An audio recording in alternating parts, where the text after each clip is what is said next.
아멘.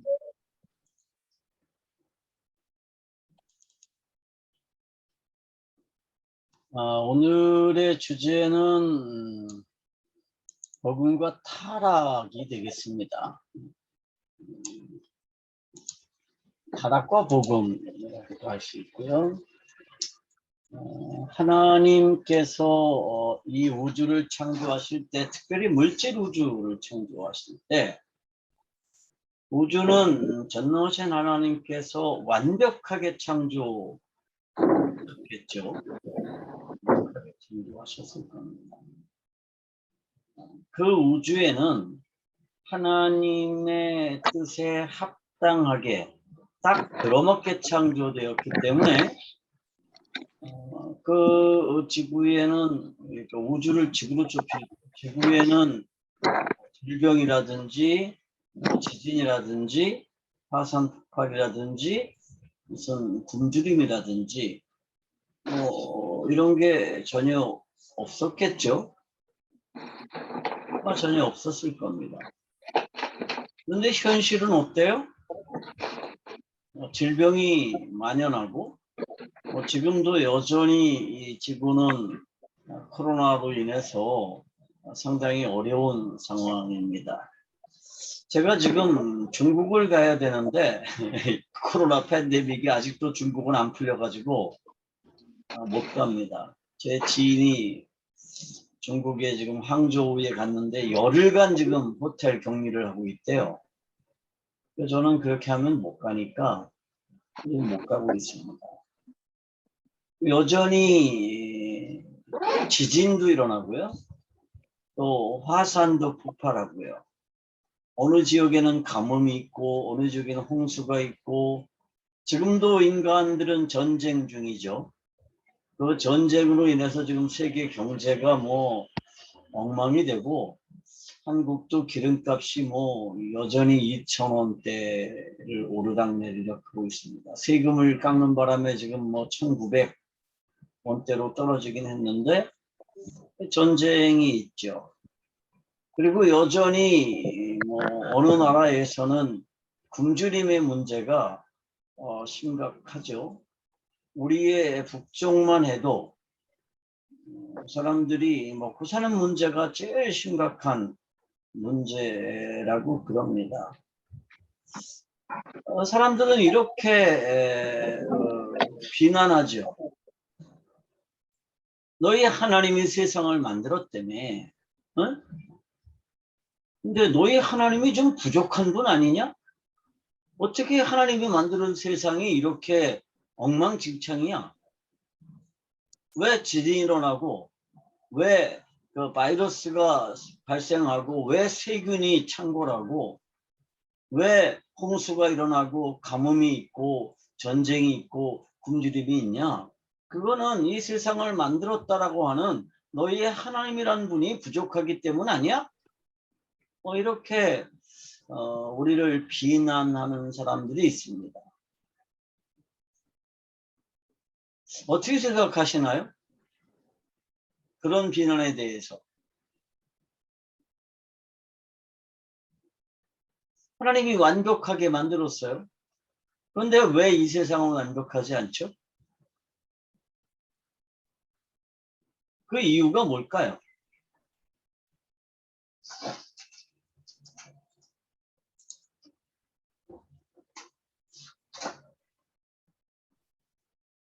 왜 하나님이 만드신 이 세상이 지금 완벽하지 않을까요?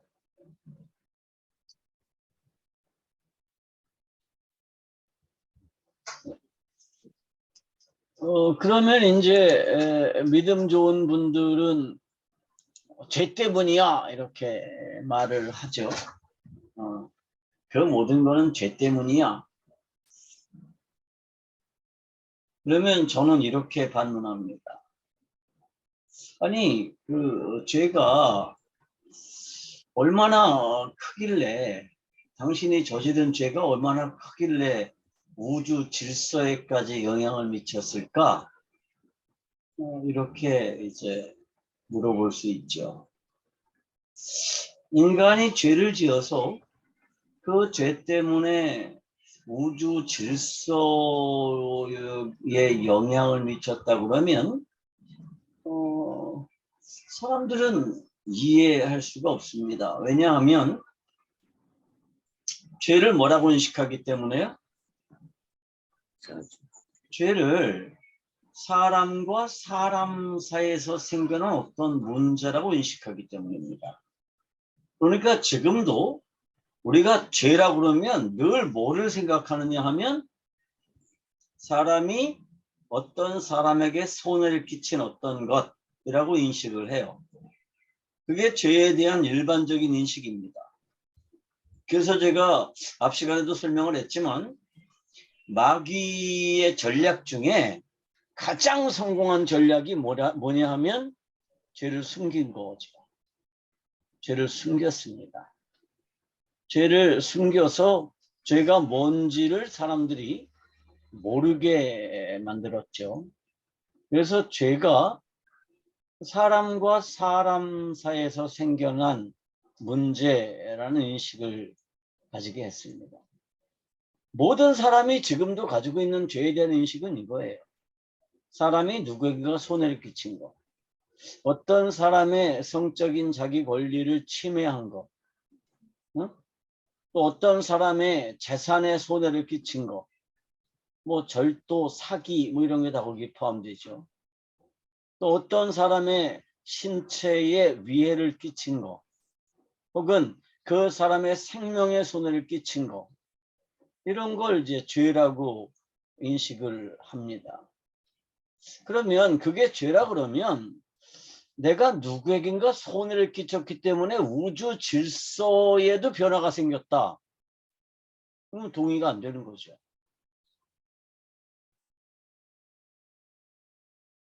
왜 이 우주 질서에 변화가 생겼을까요? 하나님이 처음부터 이렇게 만들진 않았을 거예요. 완벽하게 만드셨습니다. 그런데 우주 질서에 변화가 일어났죠. 왜 그랬을까요?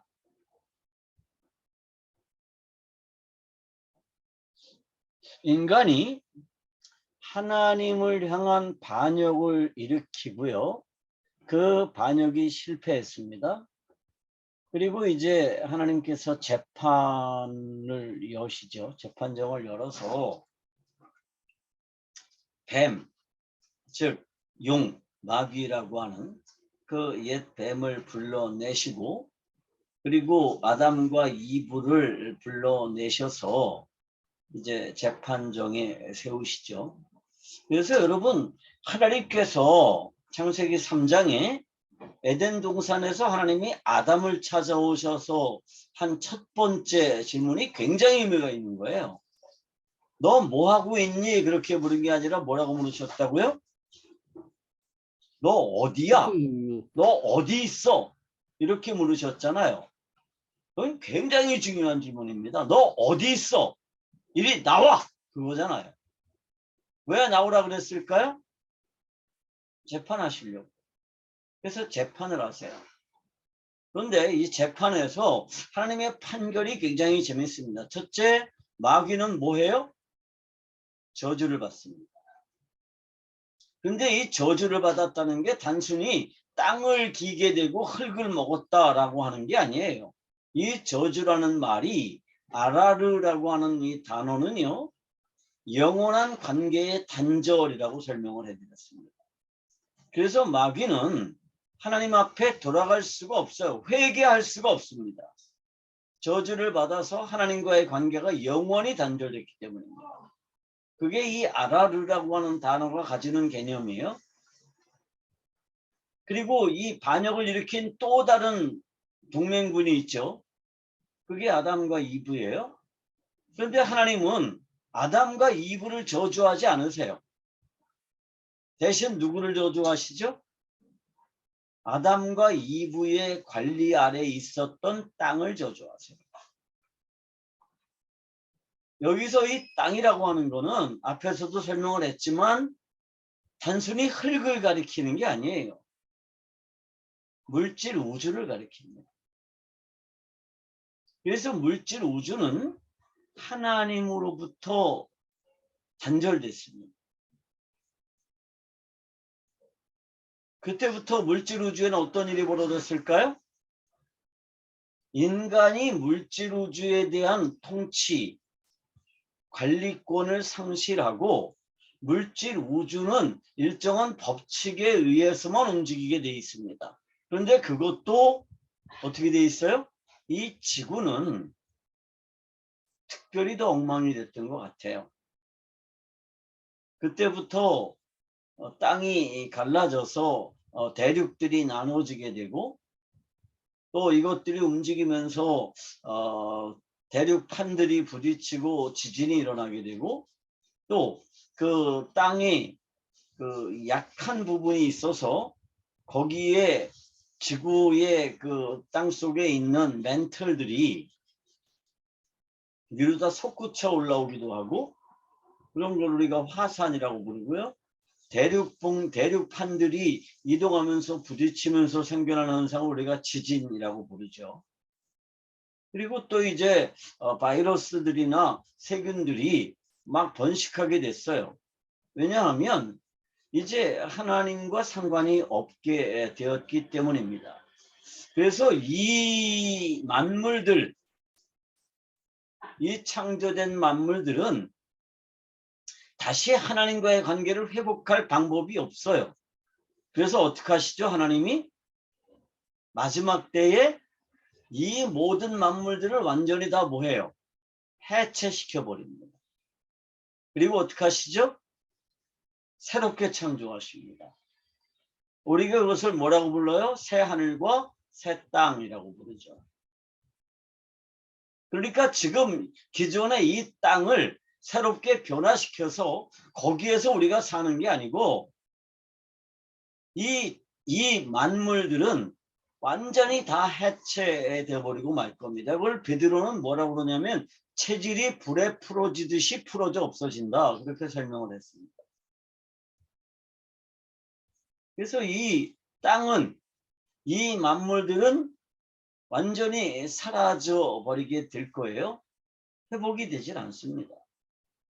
그래서 이 만물들은 인간 안에 있는 하나님의 영광을 볼 수가 없게 된 거예요. 그 일이 인간이 단순히 어떤 누구에게가 손해를 끼쳤기 때문에 일어난 일이 아니에요. 아담과 이브는요, 땅이 저주를 받을 때 어떤 잘못을 했어요? 서로 거짓말했나요? 훔쳤나요? 성적인 범죄를 저질렀을까요? 아니에요. 앞에서 설명했지만 단순히 하나님의 말씀에 불순종했기 때문도 아니에요. 물론 불순종한 거는 큰 죄죠. 죄가 아니라는 건 아니에요. 그렇지만 더 근본적인 문제가 있는데 그 근본적인 문제가 뭐냐? 죄라고 하는 겁니다.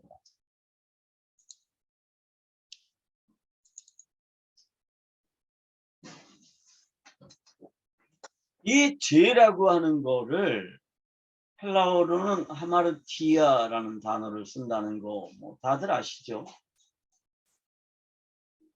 여기 제가 꼬부랑꼬부랑 써놓은 게 하마르티아예요. 헬라어로. 근데 이 하마르티아는 어떤 뜻이냐 하면 관역에서 벗어나다, 목적에서 빗나가다, 벗어나다, 관역에서 빗나가다 그런 뜻이에요. 다시 말하면 존재 목적을 잃어버리다, 존재 목적에서 벗어났다. 그게 이제 죄라고 하는 것의 핵심인 거죠. 죄는요, 인간과 인간 사이에서 벌어진 문제도 물론 죄라고 할 수 있죠. 그런데 성경은 엄밀하게 그걸 뭐라고 허물이라고 불러요. 죄는 뭐냐? 존재 목적을 잃어버린 것, 혹은 존재 목적을 바꾼 것, 존재 목적에서 벗어난 것, 그게 죄의 본질이라는 겁니다. 다시 한번 확인합시다. 인간의 존재 목적이 뭐예요? 하나님의 영광을 반영하고 하나님을 예배하는 게 인간의 존재 목적입니다. 그런데 인간이 존재 목적을 바꿔서 어떻게 됐어요? 내 영광을 드러내고 뭐 하는 거죠? 내 욕심을 예배하는 존재가 됐습니다. 이거를 정확하게 뭐라고 부르느냐? 죄라고 부르는 거죠. 이 얘기를 정확하게 설명을 해주고 있는 게 어디냐 하면 로마서에 기록이 돼 있습니다. 우리 로마서 다들 열심히 읽고 열심히 공부해서 누구나 다 알고 있을 거예요. 로마서 1장 18절에서 31절은 인간의 죄를 설명하고 있는 부분입니다. 자, 1장 18절 누가 한번 읽어볼까요? 로마서 1장 18절입니다. 찾으신 분이 읽어주세요.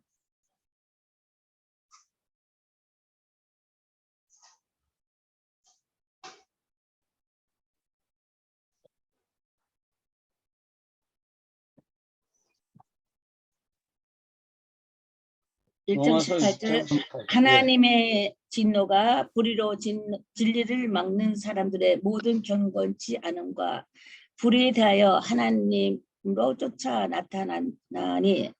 예. 자, 18절이요? 여기 보면 18절만 한번 읽읍시다. 네. 불의로 진리를 하나님의 진노가 불의로 진리를 막는 사람들의 모든 경건치 않음과 불의에 대하여 하늘로부터 나타나나니 그랬습니다. 두 가지 얘기를 하시죠. 하나는 불의하다는 거고요. 인간들에 대해서 하나님께서 진노하시는 이유가, 또 하나는 불경건하다는 겁니다. 이 불의가 뭔지, 불경건이 뭔지를 그 뒤에 자세하게 설명을 하고 있습니다. 불의가 뭘까요? 하나님은 인간의 불의 때문에 진노하세요. 불의는 그냥 단어를 그대로 설명하면 뭐죠? 의롭지 않은 거, 옳지 않은 거, 옳지 않은 거. 그게 불의고요. 여기에 대해서 하나님이 진노하시는데, 그러면 불의는 뭘까요? 1장 21절부터 23절까지 한번 읽어보겠습니다. 제가 있습니다. 하나님을 알되 하나님을 영원롭게도 아니하며 감사하지도 아니하고 오히려 그 생각이 허망하여지며 미련한 마음이 어두워졌나니 스스로 지혜 있다 하나 어리석게 되어 썩어지지 아니하는 하나님의 영광을 썩어질 사람과 새와 짐승과 기어다니는 동물 모양의 우상으로 바꾸었느니라 그랬습니다. 이게 불의를 설명하는 내용이에요. 왜냐하면 앞부분에 불의로 진리를 막는 사람들의 모든 경건하지 않음과 불의에 대하여 하늘로부터 나타난다 이렇게 하고, 그 다음에 설명하는 내용들이 뭐냐 하면, 이게 헬라어에서는 대조법, 대꾸법이라는 거거든요. 뒤에 나온 내용을 먼저 설명하는 경우가 있어요. 그게 이제 불의를 먼저 설명하는 건데, 자, 불의가 뭐냐? 첫째, 하나님을 알되 하나님을 영화롭게 아니하는 겁니다. 이게 무슨 얘기일까요? 인간이 왜 창조됐다고요? 인간의 존재 목적이 뭐라 그랬습니까? 하나님의 영광을 반영하는 거예요. 그런데 인간이 어떻게 하는 거예요? 하나님의 영광을 반영하지 않아요. 그게 불의입니다. 존재 목적에서 벗어난 거. 인간은 하나님을 예배하기 위해서 창조됐습니다. 그런데 인간이 어떻게 하죠? 하나님을 예배하지 않습니다. 여기서 감사하지 않는다는 게 그런 뜻입니다. 그러니까 인간은 하나님의 영광을 반영하고 하나님을 예배하는 게 존재의 목적인데, 하나님의 영광을 반영하지 않습니다. 그리고 하나님을 예배하지 않아요. 그리고 오히려 어떻게 하죠? 뭘 예배해요? 우상들을 예배합니다. 그런데 여러분, 모든 우상들은 뭐의 표현이죠? 욕심의 표현입니다. 자기 욕심의 표현이 우상이에요. 사람들이 왜 우상을 섬깁니까? 그 우상이 하나님이기 때문에 우상을 섬기는 게 아니에요. 그 우상이 이 창조주기 때문에 우상을 섬기는 게 아니에요. 모든 우상들은 뭐의 표현이에요? 내 욕심의 표현이에요. 거기다가 이 우상들에는 뭐를 투영시켜요? 하나님의 영광을 투영시켜요. 여기에다가. 원래 인간은요, 하나님의 영광을 반영하기 위해서 존재하는데, 인간이 하나님의 영광을 드러내지 않고 자신의 영광을 드러내고 하나님을 예배하기 위해서 창조됐는데, 하나님을 예배하는 게 아니라 내 욕심을 예배해요. 그리고 내 욕심에 뭐를 투영시켜요? 오히려 하나님의 영광을 투영시킵니다. 이게 불의예요. 그러면 하나님은 인간과 함께 할 수 있어요, 없어요? 인간이 하나님이라고 주장하면 하나님은 인간과 함께 할 수가 없습니다. 인간이 내가 하나님이다, 나도 만물의 존재 목적을 내가 정해줄 수 있고 내 욕심을 예배하면서 거기에 하나님의 영광을 투영할 수 있다, 이렇게 주장하는 한 인간은 하나님과 함께 살 수가 없습니다. 인간이 하나님과 함께 살 수 없는 이유는 뭐냐? 불의하기 때문입니다. 이걸 우리가 뭐라고 부르느냐? 범죄라고 부르는 거죠. 죄라고 부르는 겁니다. 이 죄가 곧 불의예요. 그리고 이 불의에서 파생된 것들이 있습니다. 인간이 하나님 없이 스스로를 하나님이라고 주장하니까 거기에서 생겨난 문제들이 있죠. 그걸 우리가 뭐라고 부르느냐? 불경건이라고 부릅니다. 경건하지 않은 것. 자, 그게 24절부터 31절까지의 내용입니다. 한번 읽어볼까요, 누가? 로마서 1장 24절부터 31절까지 한번 읽어보세요.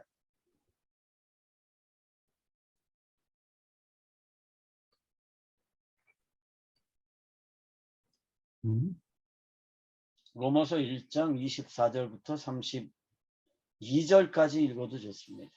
누가 한번 읽어보세요. 그러므로 하나님께서 그들을 마음의 정욕대로 더러움에 내버려 두사 그들의 몸을 서로 욕되게 하게 하셨으니 이는 그들이 하나님의 진리를 거짓 것으로 바꾸어. 예, 한 번만 읽으세요. 피조물을 조물주보다 더 경배하고 섬김이라. 주는 곧 영원히 찬송할 이시로다. 아멘. 이 때문에 하나님께서 그들을 부끄러운 욕심에 내버려 두셨으니 곧 그들의 여자들도 순리대로 쓸 것을 바꾸어 영리로 쓰며 그와 같이 남자들도 순리대로 여자 쓰기를 버리고 서로 향하여 음욕이 부릴 듯하며 남자가 남자와 더불어 부끄러운 일을 행하여 그들의 그릇됨에 상당한 보응을 그들 자신이 받았느니라. 또한 그들이 마음에 하나님 두기를 싫어하며 하나님께서 그들을 그 상실한 마음대로 내버려 두사 합당하지 못한 일을 하셨으니 곧 모든 불의, 추악, 탐욕, 악의가 가득한 자요 시기, 살인, 분쟁, 사기, 악독이 가득한 자요 수근수근하는 자요 비방하는 자요 하나님께서 미워하시는 자요 능욕하는 자요 교만한 자요 자랑하는 자요 악을 도모하는 자요 꼴을 거역하는 자요 우매한 자요 배약하는 자요 무정한 자요 무자비한 자라. 그들이 이 같은 일을 행하는 자는 사형에 해당한다고 하나님께서 정하심을 알고도 자기들만 행할 뿐 아니라 또한 그런 일을 행하는 자들을 옳다 하느니라. 자, 여기 보면 24절부터는 뭐가 나오죠? 보통 우리가 죄라고 인식하는 문제들이 나와요. 그래서 26절, 27절에는 성적인 범죄에 관한 문제가 나오고요. 28절부터 31절까지는 인간과 인간들 사이에 일어나는 여러 가지 문제들에 대해서 설명을 하고 있습니다. 그러니까 앞에 하나님의 영광을 반영하지 않고 내 영광을 드러내는 거, 하나님을 예배하지 않고 내 욕심을 예배하는 거, 내 욕심에다가 하나님의 영광을 투영하는 거, 이거를 우리가 불의라고 한다면 그 뒤에 부분들은 뭐냐 하면 불경건입니다. 이 두 가지 다를 하나님은 진노하세요. 두 가지 다에 대해서. 그래서 에베소서에서 우리가 죄와 허물로 죽었다라고 할 때 죄는 불의의 문제고 허물은 불경건의 문제라고 설명할 수도 있겠죠. 그런데 사람이 불경건하게 된 이유가 뭐죠? 왜 사람들이 불경건에 빠지게 됐습니까? 사람들이 불의하니까 하나님께서 그 불의한 대로 내버려 두셨습니다. 그래서 24절에 뭐라고 그래요? 하나님이 그들을 마음의 정욕대로 더러움에 내버려 주셨다. 26절에 하나님께서 그들을 부끄러운 욕심에 내버려 두셨다. 28절에 하나님께서 그들의 상실한 마음대로 내버려 두셨다라는 말이 반복됩니다. 왜 인간이 죄에 빠져서 살까요? 불의하기 때문입니다. 이 불의에서 뭐가 나왔느냐? 불경건의 문제가 나왔습니다. 왜 인간들 세상에 이런 여러 가지 복잡하고 더럽고 추잡한 문제가 나올까요? 인간들이 하나님을 섬기는 게 아니라 자신의 욕심을 섬기고요. 하나님의 영광을 드러내는 게 아니라 내 영광을 드러내려고 하고 하나님의 영광을 내 욕심에 투영하니까 하나님께서 그냥 내버려 두셨어요. 그러니까 거기에서 뭐가 나오느냐? 온갖 불경건한 삶의 모습들이 나오는 거죠. 우리가요, 이 불경건의 문제를 줄여나갈 수 있다고 착각하는 분들이 있어요. 줄여나갈 수도 있습니다. 일부. 그렇지만 이 불경건을 없앨 수는 없죠. 왜냐하면 불의의 문제가 해결되지 않는 한 인간은 자기가 주인이 되어서 자기 욕심을 예배하고 살기 때문에 이 불경건의 문제를 없앨 수는 없습니다. 이게 굉장한 착각이에요. 그러니까 고대로부터 인간들은 이런 일들을 계속 해왔죠. 어떻게 하면 인간들에게서 이러한 죄를 없앨 수 있을까? 어떻게 하면 줄여나갈 수 있을까를 가지고 모든 종교와 모든 철학들이 인간을 좀 더 고상하게 만들려는 노력들을 계속했어요. 수천 년이 지났지만 인간들은 좀 더 고상해졌나요? 더 악해졌습니다. 왜 그럴까요? 불의하기 때문에. 그래서 이 불의를 뭐라고 부를 수 있냐면 존재적인 범죄라고 부를 수 있습니다. 인간은 존재적으로 불의해요. 존재적으로 죄인입니다. 여기서 존재적으로 죄인이다 그럴 때 그 존재적인 죄가 뭐냐 하면 불의의 문제입니다. 내가 하나님이라고 주장합니다. 하나님의 영광을 반영하는 게 아니라 내 영광을 드러내려고 하는 거. 하나님을 예배하는 게 아니라 내 욕심을 예배하는 거. 하나님의 영광을 내 욕심에 투영시키는 거. 이것들이 불의고 이게 근본적인 죄인데 사람들은 여기에 대해서 심각하게 생각하지 않아요. 뭐 그럴 수 있지. 이렇게 생각하죠. 인간이 뭐라고 생각해요? 만물의 척도다. 누가 그 말했어요? 파스칼이라는 철학자가 그 말했어요. 인간은 만물의 척도다. 인간이 뭐예요? 만물의 기준이라는 거예요. 여러분, 휴머니즘이라는 말이 굉장히 아름다운 말인 것 같죠? 휴머니즘. 그런데 휴머니즘이 무슨 뜻이에요? 인간 중심주의. 이거 얼마나 심각한 불의의 문제예요. 그런데 누구도 여기에 대해서 심각한 불의라고 하는 것을 인식하지 않아요. 그리고 어떻게 하느냐? 불경건의 문제를 해결하려고 그래요. 그런데 이 불경건은 상태적인 범죄예요. 불의는 존재적인 범죄이면, 그러면 이 상태적인 범죄는 불의, 존재적인 문제를 해결하지 않으면 상태적인 범죄는 해결되지가 않습니다. 불의를 해결하는 유일한 방법이 뭐예요? 불의의 대가로 죽는 거죠.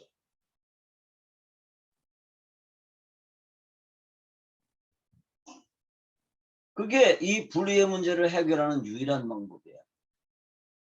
그러니까 이게 상징적으로 죽는 게 아니고요. 내가 죽어버리면 돼요. 근데 그냥 우리가 흔히 하는 말로 내가 죽어야 되는데 아직도 내가 펄펄 살아서 이래.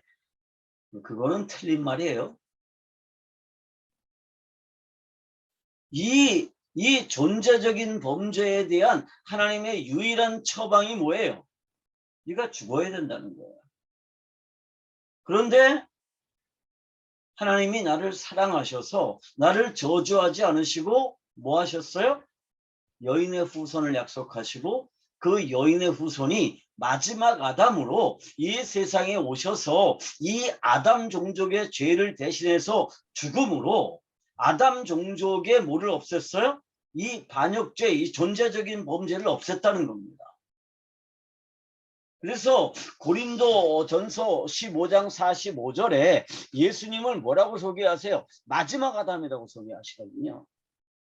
왜 예수님이 마지막 아담이실까요? 예수님이 마지막 아담으로 죽으심으로 아담족의 이 존재적인 범죄를 해결하셨다는 거예요. 죽음으로써. 그러니까 우리가 착각하는 게 뭐냐 하면 예수님이 너무너무 사랑이 많으셔서 너무너무 착하셔서 우리를 대신해서 죽었대. 내 죄를 대신해서 죽었대. 근데 아무나 죽는다고 내 죄가 없어지는 거 아니에요. 응? 누가 죽음으로써 죄가 없어져요? 이 존재적인 범죄가 없는 사람이 존재적인 범죄를 저지른 사람을 대신해서 죽는 거죠. 그래서 이 존재적인 범죄가 없어졌습니다. 그런데 이게 누구에게나 다 해당되느냐? 아니에요. 그 사실을 믿고 그를 신뢰하고 그 안으로 들어오는 사람들에게 해당되는 얘기예요. 그러면 이 존재적인 범죄로부터 노연할 수가 있죠. 그래서 죄가 더 이상 뭐를 못해요? 그 사람을 지배하지 못합니다. 죄가 그 사람을 주관하지 못해요. 여기서 말하는 죄는 뭐냐 하면 존재적인 범죄입니다. 그리고 이 존재적인 범죄가 해결되고 나면 그 다음에 뭐를 할 수가 있을까요? 상태적인 범죄를 없앨 수 있습니다. 우리가 그런 말을 하죠. 내가 죽어야 되는데. 그 말 맞아요? 여러분, 우리는요, 예수 그리스도와 함께 십자가에 못 박혀 죽었습니다. 그게 갈라디아서 2장 20절 말씀이잖아요. 내가 그리스도와 함께 십자가에 못 박혔다. 그런데 그게 예수 믿는 사람만 그렇게 된 게 아니에요. 모든 인류가, 모든 아담족들이 십자가에 못 박혀 죽었습니다.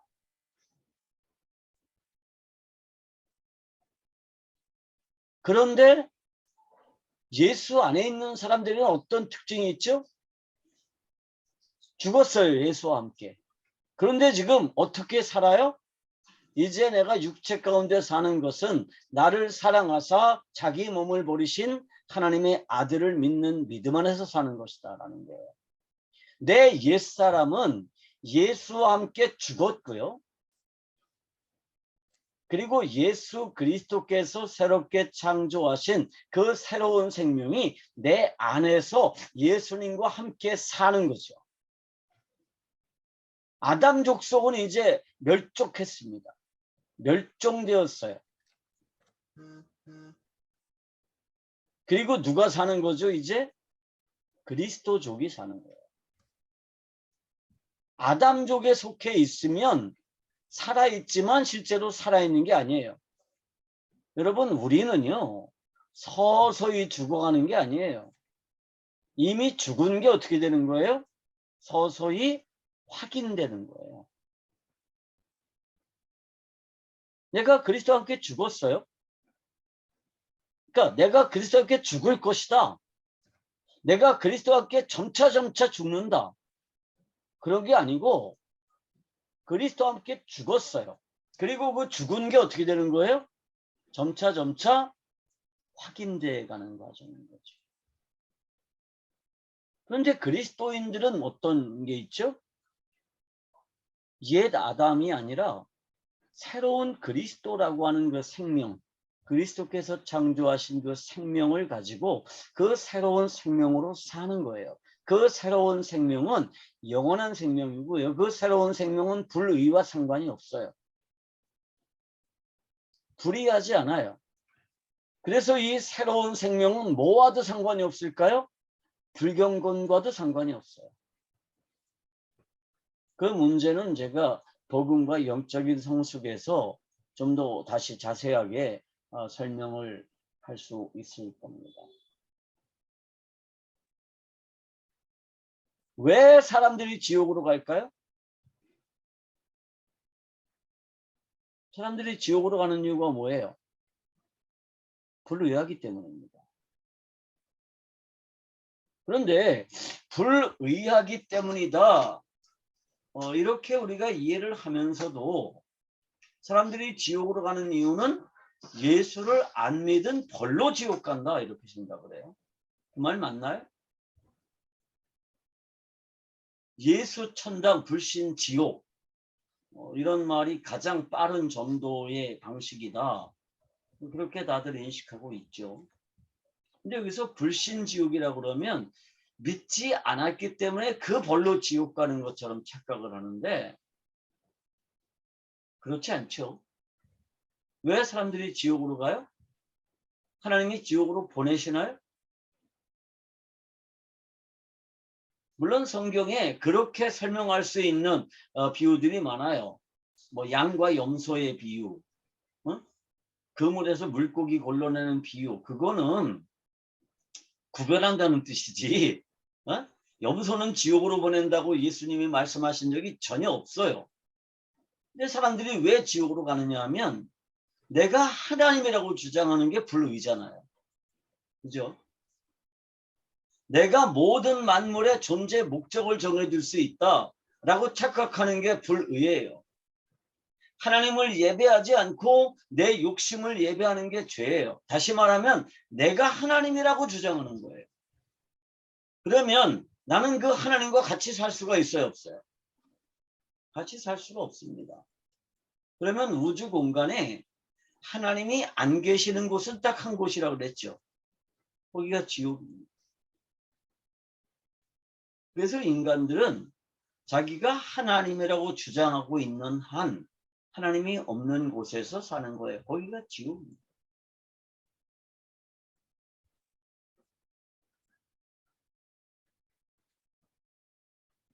왜 하나님만이 인간의 죄를 용서할 수 있죠? 그거는 인간이 하나님에게 지은 죄이기 때문입니다. 이 반역죄는. 만약에 인간과 인간 사이에서 벌어진 문제라고 그러면 인간들이 서로 용서할 수 있어요.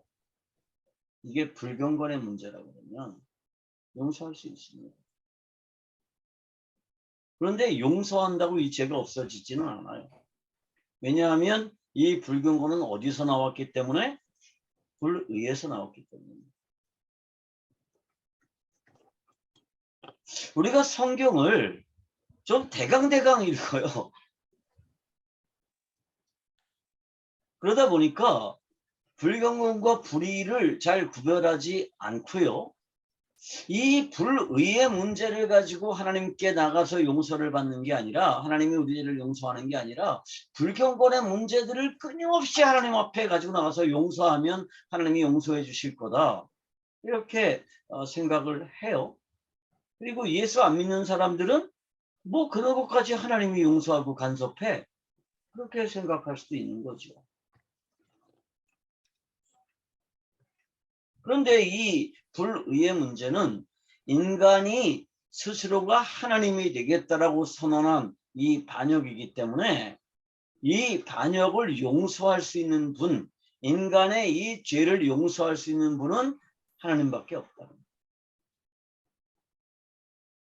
근데 참 재밌습니다. 제가 예수 안 믿는 친구들한테 이렇게 설명하잖아요. 얼마나 논리적이에요. 근데 그 사람들이 이 말을 믿을까요? 안 믿을까요? 안 믿어요. 그래서 저는 이건 성령이 하시는 일이다라는 거예요. 근데 우리는 다 믿잖아요. 그죠? 다 믿죠. 자, 그러면 이제 죄라는 것이 어디서 어떻게 시작되었는지를 살펴볼 필요가 있습니다. 죄의 기원. 죄의 기원. 이 죄라는 게 어디서 어떻게 생겨났는가를 설명한 곳이 뭐 여러 군데 있지만 대표적인 그 말씀들이 몇 군데 있습니다. 그 중에 하나가 에스겔서 28장 12절부터 14절까지의 말씀에 있습니다. 자, 누가 한번 찾아서 읽어봅시다. 에스겔서 28장. 인자야 두로 왕을 위하여 슬픈 노래를 지어 그에게 이르기를 주 여호와의 말씀에 너는 완전한 도장이었고 지혜가 충족하여며 온전히 아름다웠도다. 내가 이쪽에 하나님의 동산 에덴에 있어서 각종 보석과 홍보석과 황보석과 금강석과 항옥과 홍마노와 창옥과 청보석과 남보석과 홍옥과 황금으로 단장하였으며 너가 짐을 받던 날에 너를 위하여 소고와 비파가 준비되었도다. 너는 기름 부음을 받고 지키는 그룹이며 내가 너를 세우매 너가 하나님의 성산에 있어서 불타는 돌들 사이에 왕래하였도다. 여기 보면 이제 죄의 기원에 대해서 에스겔이 설명을 한 내용인데 이게 이제 소위 말하는 문학적인 표현으로 기록이 되어 있습니다. 이걸 우리가 문학적인 표현이라고 해요. 여기 두로 왕이라는 사람이 등장하는데 이 두로 왕이라는 사람이 아무리 봐도 사람이 아니에요. 첫째, 이 두로 왕은 여호와의 말씀에 너는 완전한 도장이었다 이렇게 설명합니다. 누구의 도장이었을까요? 자, 도장이라는 건 뭐죠? 우리 정순성 선교사님 도장 지금도 쓰십니까? 사인하십니까? 한국에서는 한 번씩 도장을 쓰고 일반적으로 사인합니다. 자, 사인이나 도장이나 마찬가지입니다. 그거 사인할 때 왜 사인하시죠? 그 사인엔 뭐가 있는 거예요? 책임. 우리 정 선교사님의 모든 권한, 그죠? 인격, 책임을 거기에다가 표현한 거예요. 그게 도장입니다.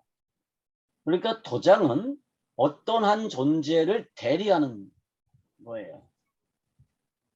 자, 그런데 이 두로 왕이 누구의 도장이었어요? 여호와의 도장이었습니다. 다시 말하면 여호와 하나님의 힘과 권능과 능력을 대리하는 완벽하게. 그렇죠? 또 그 다음에 보면 이 사람이 지혜가 충족하고 온전히 아름다웠다 이렇게 표현합니다. 자, 하나님께서 야, 너는 정말 완전해 라고 할 때 그 완전하다는 게 무슨 의미라고 그랬죠? 지금쯤 우리가 이해를 할 텐데 그게 무슨 뜻이라고 그랬어요? 존재 목적에 딱 들어맞아. 그러니까 두로 왕은요, 하나님의 권위를 완벽하게 대신하는 존재였고 완벽하게 하나님의 존재 목적을 그러니까 드러낼 수 있는 그러한 존재였다는 겁니다. 13절에 보면 뭐라고 되어 있어요? 내가 옛적에 하나님의 동산 에덴에 있었다라고 설명합니다. 누구와 함께? 하나님과 함께. 그러니까 두로 왕은 아니에요, 이게. 에덴에 있었을 리가 없잖아요. 또 14절에 보면 너는 기름 부음을 받고 지키는 그룹이다 라는 거예요. 여기서 그룹이라는 게 뭐라고 그랬어요? 천사, 예, 천사장입니다. 천사장, 루시퍼. 예, 그러니까 그 시브리어를 그대로 응역을 하면 캐룹이거든요. 그래서 이 캐룹은 천사장이고요. 이 천사장들을 복수형으로 말하면 캐룹임이에요. 그런데 이 캐룹이라는 말을 한국말로 음역을 하다 보니까 그룹이라는 말로 이제 음역을 했는데 이제 그러다 보니까 사람들이 모임이라는 뜻으로 자꾸 이해를 해요. 근데 아니에요. 여기서는 캐룹입니다. 그러니까 이 두로 왕이 뭐였어요? 캐룹이었는데 뭐 하는 캐룹이에요? 지키는 캐룹입니다. 뭐를 지킬까요? 여호와의 영광을 호위하는 존재였어요. 여호와의 영광을 호위하는 존재.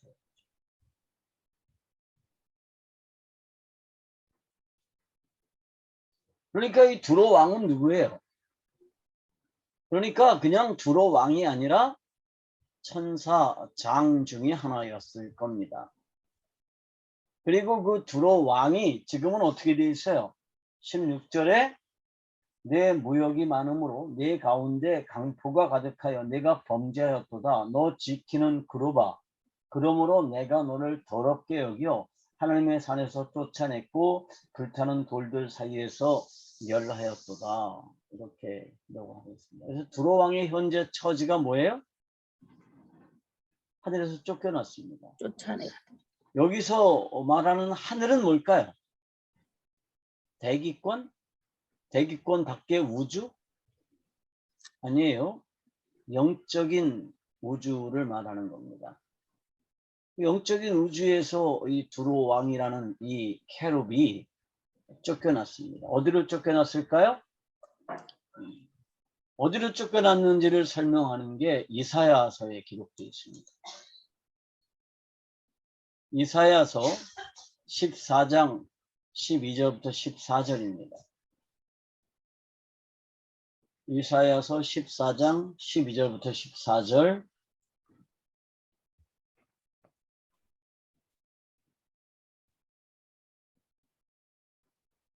자, 누가 읽어주세요? 너 아침의 아들 김영성이여 어찌 그리 하늘에서 떨어졌으며 너 열국을 엎은 자여 어찌 그리 땅에 찍혔는고 내가 내 마음에 이르기를 내가 하늘에 올라 하나님의 뭇별 위에 내 자리를 높이리라 내가 북극 지폐의 산 위에 앉으리라 가장 높은 구름에 올라가 지극히 높은 이와 같아지리라 하는도다. 자, 여기 보면 계명성이라고 하는 이 존재가 땅으로 쫓겨났다라고 설명하죠. 그런데 땅으로 쫓겨났다는 말을 뭐라고 표현하냐면 땅에 찍혔다. 이렇게 설명을 해요. 땅에 찍혔다. 그런데 이 계명성이 누굴까요? 루시퍼. 네. 그러니까 이 계명성이 뭐 영어 성경에서는 모닝스타라고 번역을 했고요.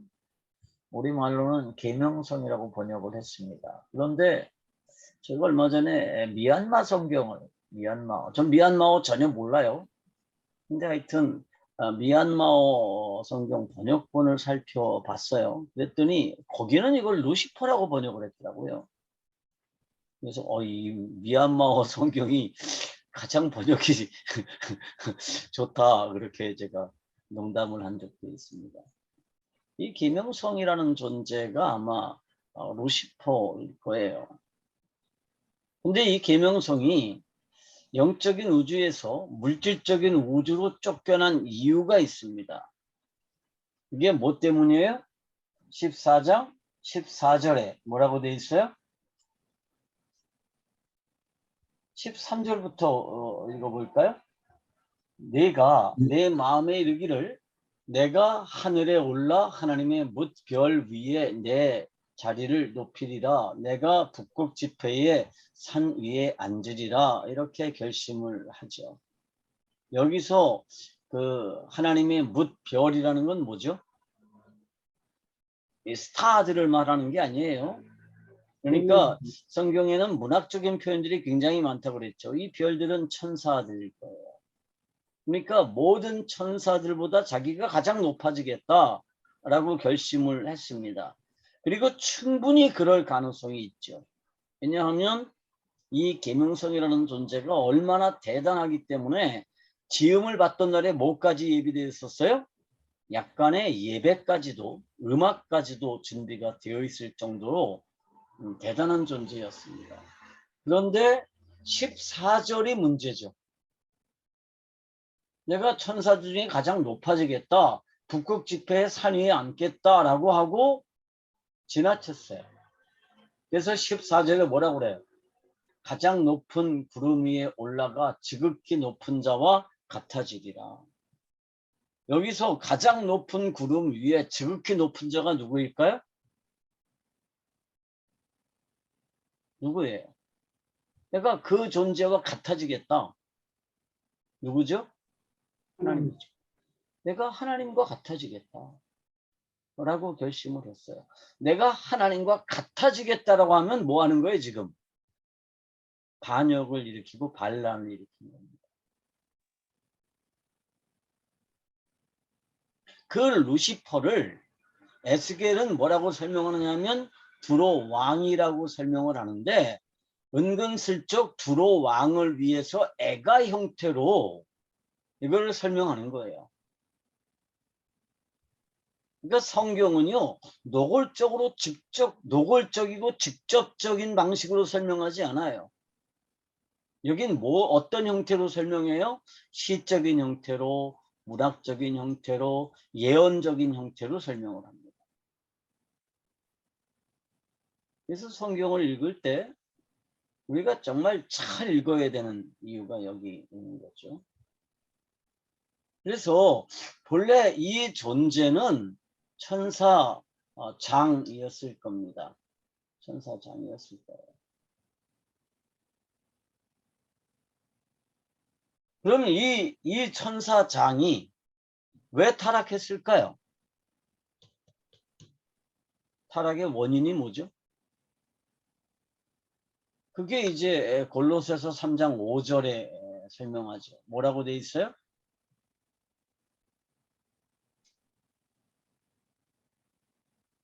골로새서 3장 5절 이거 한번 읽어보세요.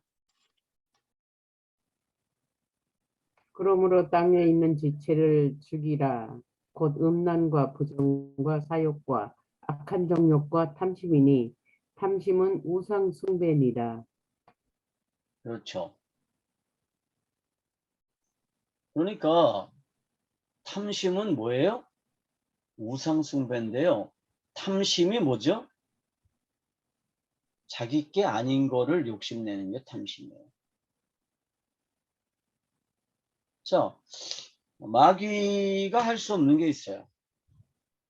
마귀는 그러니까 그 천사장이 왜 존재한다고 그랬어요? 하나님의 영광을 호위하고 천사들은 하나님을 수종드는 거예요. 자기 영광을 드러내면 안 돼요. 그리고 하나님을 예배하는 게 이 천사들의 존재의 목적인데 자기가 예배를 받으려고 그러면 안 돼요. 그게 이제 탐심입니다. 그래서 인간이 탐심을 가지는 것을 뭐라고 그래요? 그걸 우상숭배라고 설명을 하는 거죠. 유다서를 한번 볼까요? 유다서 6장 6절. 유다서는 6절이죠. 한 장밖에 없으니까. 유다서 6절 한번 읽어보세요.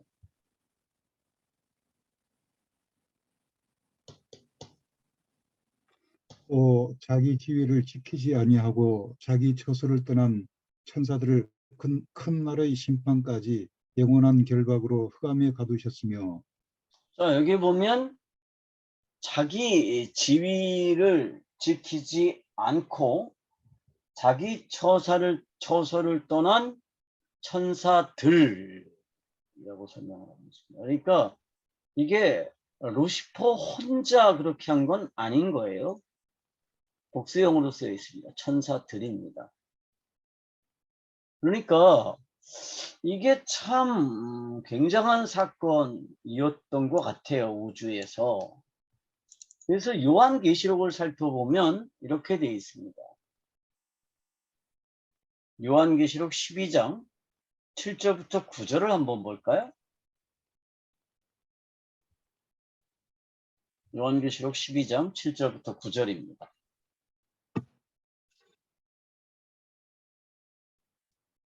하늘에 전쟁이 있으니 미가엘과 그의 사자들이 영과 더불어 싸울세. 영과 그의 사자들도 싸우나 이기지 못하여 다시 하늘에서 그들이 있을 것을 얻지 못한지라.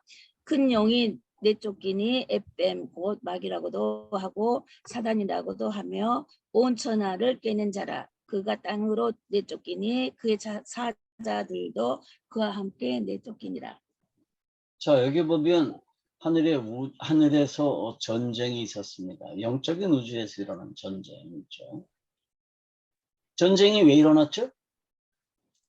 마귀가 스스로 하나님이 되려고 하는 이렇게 탐심을 품고 반란을 일으켰습니다. 그러면 하나님이 그래, 네가 그런 생각이 있었구나. 미안해, 내가 미처 몰랐다야. 그럼 너도 하나님하고 나도 하나님 하자. 그거 안 되죠. 왜 안 될까요? 하나님의 공의라고 하는 속성 때문입니다. 그래서 어떡하죠? 천사장 중에 미카엘이라고 하는 천사장이 있습니다. 미카엘은 뭐예요? 군대 장관입니다. 하나님의 군대 장관입니다. 그래서 당연히 미카엘이 이 캐룹을, 이 천사들을 진압하려고 들겠죠. 그래서 전쟁이 벌어진 겁니다.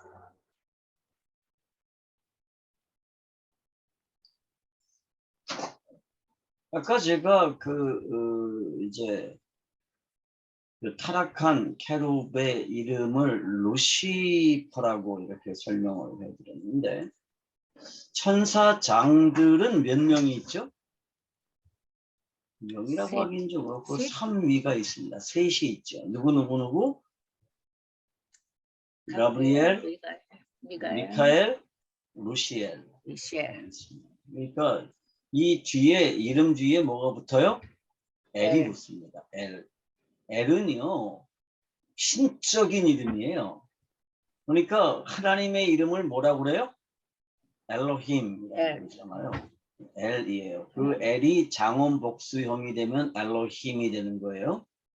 그런데 이 천사장들의 이름에도 엘이 붙어요. 가브리엘, 미카엘, 루시엘. 그런데 루시엘이 반역을 저지르면서 엘자가 떨어지고 뭐가 돼요? 루시퍼가 됩니다. 그래서 여러분 이제 성막을 만들 때 성막 안에 지성소가 있잖아요. 그 지성소에 들어가면 뭐가 있어요? 언약궤가 있고요. 언약궤를 덮는 속죄판이 있고요. 그 다음에 그 언약궤를 보호하는 캐루비 있어요. 그래서 이 천사장이, 캐루빔이 날개를 펴서 언약궤를 이렇게 덮고 있죠. 날개로. 그런데 거기 있는 천사장은 몇 명이에요? 둘이에요. 원래 천사장은 몇 명이에요? 셋인데 하나가 없어졌어요. 누가 없어졌을까요? 루시엘이 없어졌어요. 왜? 반역을 일으켰기 때문에. 하나님의 반대편에 섰어요. 뭐 때문에? 탐심 때문에. 그래서 전쟁에서 패배한 마귀는 어떻게 됐느냐? 아까 우리가 살펴본 대로 땅으로 쫓겨났습니다. 이사야서 14장 12절은 뭐라 해요? 어떻게 네가 땅에 처박혔다. 이렇게 설명하고요. 28장 16절은 땅으로 쫓겨났다. 이렇게 설명하고요. 요한계시록 12장 9절도 뭐라고 설명해요? 옛 곧 마귀가 쫓겨났어요. 그래서 어디로 들어왔을까요? 물질 우주로 온천하. 들어왔어요. 여러분, 이런 자가 땅에 쫓기니 이 마귀가 하늘에서 쫓겨나서 반란을 포기했을까요? 아니요. 아니죠. 에덴 동산으로 쫓겨나가지고 에덴 동산에서 누구를 유혹해요? 물질 우주에서 사람. 하나님의 가장 특이한 존재인 인간.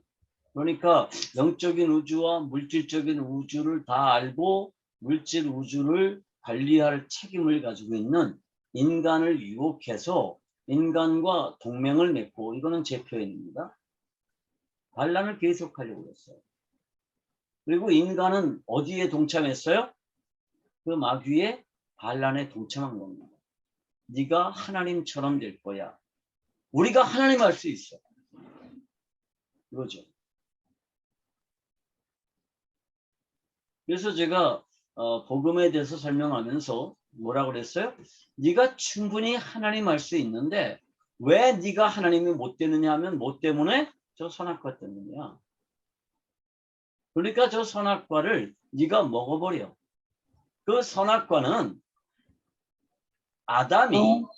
아담이 루시퍼 마귀와 같은 죄를 짓지 않도록 안전장치로 하나님이 만들어 주신 건데,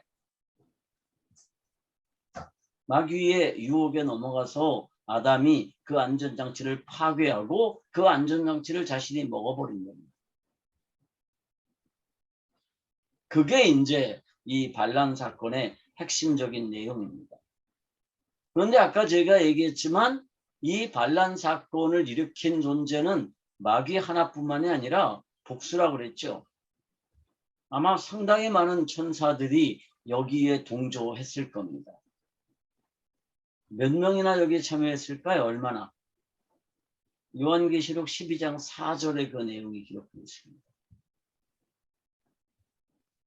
3분의 1. 네, 하늘의 별 3분의 3분의 1을 꼬리로 떨어뜨려요. 누가? 용이. 아까 제가 하늘의 별을 뭐라 그랬어요?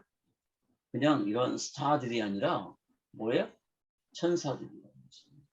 그러니까 마귀가 자신의 꼬리로 하늘의 별 3분의 1을 떨어뜨려요. 이건 문학적인 표현인데요. 이게 다시 말하면 무슨 뜻이냐 하면 한 천사들 중에 3분의 1이 마귀가 일으킨 반란에 참여했었다는 것입니다. 마귀가 쫓겨나요. 그리고 물질 우주로 들어왔습니다. 지금 물질 우주에 마귀가 같이 있을 거예요. 누가 같이 있죠? 그 타락한 천사들이 같이 있습니다. 그것들을 우리가 뭐라고 불러요? 귀신들이라고. 근데 이거는 눈에 보여요? 안 보여요? 영들이기 때문에 물질이 아니에요. 그래서 눈에 보이지 않습니다. 그리고 두 가지 특징이 있어요. 첫째, 시간의 구애를 받지 않습니다. 왜냐하면 이 영들은 시간 안에 존재하는 게 아니라 시간 밖에 존재하기 때문입니다. 그래서 이것들은 영원히 존재하죠. 귀신들은요, 영원히 존재해요. 그래서 가끔 보면 왜 자기 전생을 얘기하는 사람들이 있죠? 그리고 귀신들은 굉장히 지혜로워요. 왜냐하면 이 시간 안에 존재하는 게 아니라 시간 밖에 존재하기 때문입니다. 그래서 굉장히 지혜로울 뿐만 아니라 내 까마득한 과거 얘기도 다 알고 어쩌면 내 미래 얘기도 볼 수 있을 수도 있습니다. 내가 나중에 어떻게 그렇게 가능한지를 설명을 해드릴게요.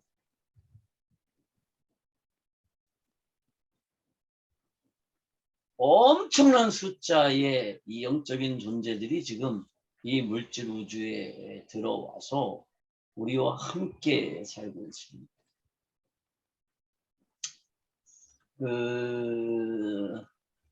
우리가 세계관을 얘기할 때 서구의 세계관, 기독교적인 세계관은 이원론적인 세계관이라고 설명을 하죠. 그렇게 알고 있습니다.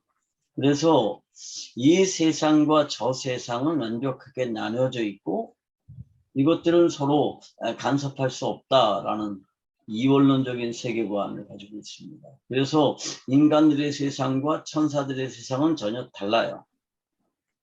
그런데 동양 철학에서는 이 세계관이 특별히 노자의 생각은요, 이승과 저승이 구별되질 않아요. 노자의 사상은 이승과 저승이 구별되는 게 아니라 서로 뒤섞여 있습니다. 그리고 서로 영향을 주고받아요. 그래서 노자 사상이 나중에 이제 장자로 가게 되면 어떻게 되느냐 하면 이게 이제 이 세상은 참 별거 아니야. 이렇게 갔다가 이게 후대로 가게 되면 불로 장생하는 쪽으로 추구하게 되거든요. 이게 이제 도교의 문제가 된 거죠. 그래서 사람이 죽지 않고 신선이 되는 거예요. 왜 신선이 될 수 있느냐 하면 저승과 이승이 뒤섞여 있기 때문입니다.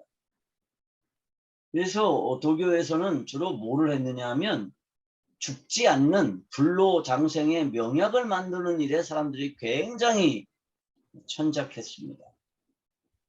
그래서 명나라의 18황제 중에 12황제가 수은 중독으로 죽었어요. 재밌죠? 왜 수은 중독으로 죽었냐 하면 변하지 않는 금속이 있죠. 그게 금이에요. 그래서 금을 체내에 많이 축적하면 우리 몸이 뭐가 돼요? 금처럼 돼서 금광불개가 될 거다. 그런 생각을 했어요. 그런데 금을 그냥 먹을 수 없잖아요. 근데 금을 녹이는 게 있어요. 이게 뭐냐면 납이에요. 수은이에요. 수은. 그래서 수은으로 금을 녹여서 뭘 만들었냐 하면 판약을 만들었어요. 엄청나게 비싼 약이죠. 그걸 단약이라 그랬고요. 그거 아무나 못 먹어요. 그래서 황제들이 그 약을 먹었어요. 단약을. 그러다 보니까 뭐가 될까요? 수은 중독이 돼가지고요. 그래서 명나라 황제들 중에 절반 이상이 수은 중독으로 죽었어요.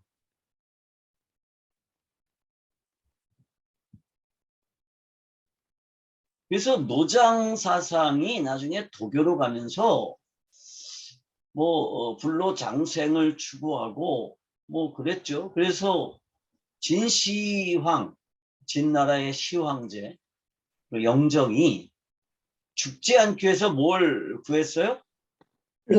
불사약 불로초를 이제 구하려고 서복이라는 사람을 보냈는데 이 서복이라는 사람이 돈을 가지고 쳤죠. 엄청나게 많은 돈을 받아가지고 불로초 구하러 간다고 도망갔는데 불로초는 없잖아요. 그러니까 아마 도망갔을 거다. 그렇게 추측을 해요. 누구도 서복을 못 봤습니다. 그러니까 서복이 왔었다. 불로초 구하려고. 그런 지명들이 좀 있어요. 제주도에도 왔었다고 그러죠. 일본의 오키나와에도 왔었다 그러고요. 그 다음에 중국의 복건성 쪽에도 무이산이라고 있거든요. 되게 아름다워요. 거기도 왔었다. 전설들이 있습니다.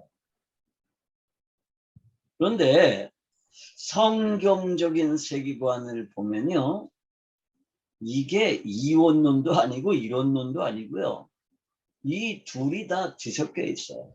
그러니까 천국과 지옥, 영적인 세계와 물질적인 세계는 확실하게 나뉘어지지만 지금 현재 영적인 존재들이 어디 들어와 있다? 물질 우주에 들어와 있다는 거예요. 그리고 물질 우주에 존재하는 생명체들과 함께 존재합니다. 그래서 귀신들이 조화를 부리는 경우가 많죠.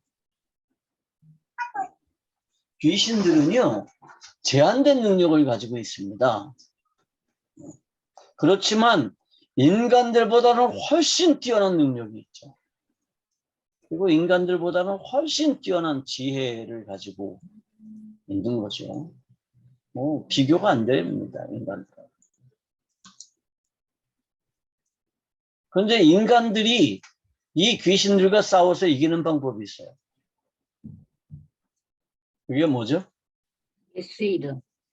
내 안에 하나님의 영이 들어와 있으면, 그죠?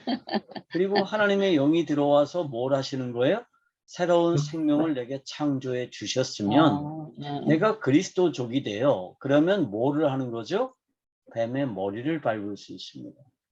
예. 네. 그래서 나가가 뱀을 뭐 밟으며 무슨 독을 마실지라도 해를 받지 아니하며 막 이렇게 예수 믿는 사람들의 특징을 설명하잖아요. 그게요, 육체적인 어떤 능력을 말하는 게 아닐 거예요. 뭐냐 하면 이 영적인 능력을 말하는 겁니다. 뱀의 머리를 밟을 수 있어요. 뱀은 대단한 능력을 가지고 있는 존재인데 내 옛사람으로는 대항할 방법이 없어요. 그런데 이 예수 그리스도의 새 사람, 이거는 당연히 누구와 반대편에 서요? 뱀과 반대편에 서고 뱀과 싸우게 됩니다. 그래서 내가 예수님을 믿으면 그때부터 뭐가 돼요? 그리스도의 군사가 되는 거예요. 아멘. 예수 믿기 전에는 누구의 군사죠? 마귀의 동맹군이잖아요. 마귀와 동맹을 맺고 하나님에게 반역을 일으키고 있는데 이제 거기에서 돌이키는 걸 뭐라고 그러냐면 귀순이라고 그러고 회개라고 그러는 거예요. 응? 마귀와 동맹을 맺고 하나님에게 반역을 계속하던 자리에서 돌이켜서 이제 하나님의 백성, 하나님의 군대가 되는 건데 그거는 내 옛사람이 그렇게 되는 게 아니에요. 내 옛사람은 누구와 함께 죽었어요? 그리스도와 함께 그리스도와 죽었어요. 함께. 네. 그럼 뭐가 그리스도의 군대가 되느냐? 새 사람. 응? 내 안에 새롭게 창조된 새 생명, 거듭난 생명. 이게 이제 그리스도와 함께 마귀와 싸우게 되는 거죠. 이 부분은 아멘. 다음 과 그 다음 과에 계속해서 다루게 되니까 그래서 마귀와 귀신들의 정체는 사람들은 귀신이 죽은 사람의 혼백이라고 착각을 합니다. 이게 도교의 영향이에요. 도교에서는 유교에서는 혼백이라고 하는 걸 인정하지 않아요. 그런데 도교에서는 혼백이라는 거를 인정을 하고요. 우리가 유교가 무슨 굉장히 중요한 종교이고 굉장히 중요한 가르침이다라고 생각을 하지만 사실은 유교권에 있어서 문화를 형성한 건 뭐냐 하면 도교입니다. 그래서 제사를 지내는 거라든지 조상들을 섬기는 방법이라든지 이거는 다 도교에서 나왔고요. 장례 절차 역시도 도교와 관련이 굉장히 깊습니다. 이건 제가 나중에 한 강의로 해도 될 것 같은 도교에 대해서. 노자 강의로 유명한 철학자가 있죠. 한국에. 용옥, 김용옥. 도올, 김용옥. 근데 제가 볼 때 도올은 노자를 몰라요. 아마 저보다도 모르는 것 같아요. 도올은요, 제가 건방을 떠는 게 아니라 쥐뿔도 모르면서 하버드 출신이라는 것 때문에 사람들에게 먹히는 거예요. 우리나라 사람들은 학벌에 꿈뻑하고 죽잖아요. 도올이 하버드에서 공부했대. 그리고 그 사람이 뭐 노자에 대해서 정통하대. 근데 여러분 도올이 쓴 그 노자 책이 뭐죠 그게? 갑자기 이름이 기억이 안 나는데 그 책을 읽어보셨나요? 그 책 읽어보면 정말 도올은 노자를 모른다. 이런 생각이 들어요. 또 불교에 대해서도 자기가 잘한대. 그래가지고 뭐 저기 반야심경에 대해서 자기가 정통하대요. 그래가지고 책도 썼어요. 그래서 20살 반야에 미치다라는 책을 써가지고 엄청나게 팔아먹었는데, 그 책을 읽어봐도 이 친구는 반야심경을 전혀 터득하지 못하고 있습니다. 저보다도 몰라요. 근데 도리 말하면 그게 진짜인 줄 알아요. 왜? 사람들은 공부 안 하니까. 중들도 공부 안 해요. 중들 중에서도요, 이 반야심경을 제대로 이해하는 사람들 그렇게 많지 않습니다. 제가 이제 헛얘기를 했습니다. 어쨌든 이 귀신들은 죽은 사람의 혼백이 아니고 뭐다? 타락한 영적인 존재들이다. 혼백 얘기하다가 노자 얘기까지 나왔어요. 자, 이렇게 죄가 이제 들어왔어요. 그리고 인간이 반역을 저질렀습니다. 그래서 그러면 어쨌다고, 어쩌라고 이거죠. 인간이 하나님에게 반역을 저질렀어요. 근데 문제는 뭐가 있다는 거예요? 심판이 있다는 겁니다. 심판이 있다는 거죠. 마지막 심판이 있습니다. 그 마지막 심판을 우리가 뭐라고 불러요? 백보자 심판. 보자가 100개가 있는 게 아니라 하얀 의자예요. 요한계시록 20장 11절부터 15절까지를 한번 읽어볼까요?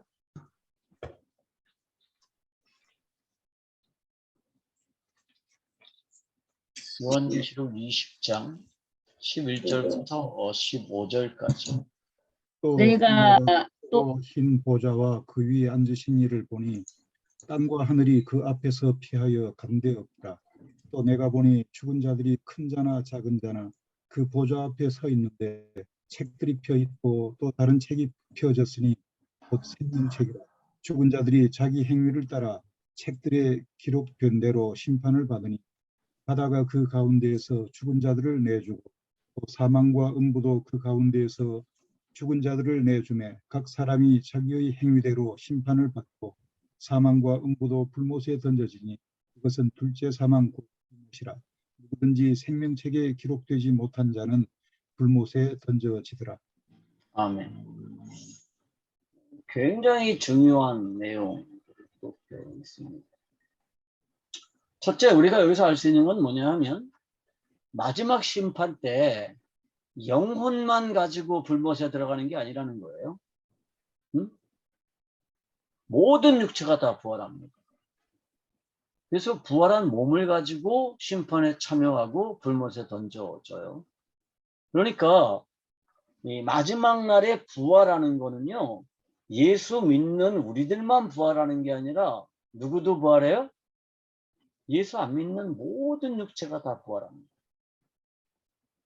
그래서 우리가 이제 마지막 심판 때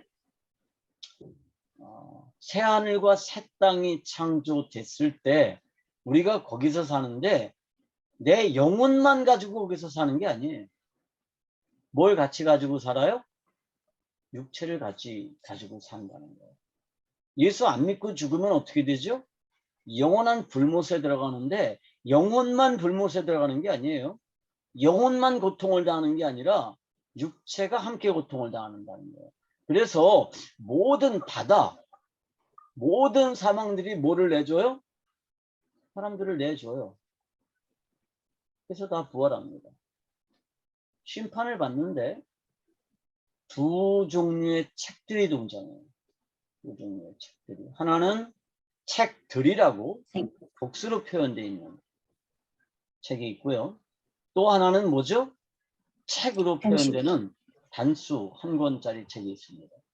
이 책, 단수로 되어 있는 한 권짜리 책은 뭐죠?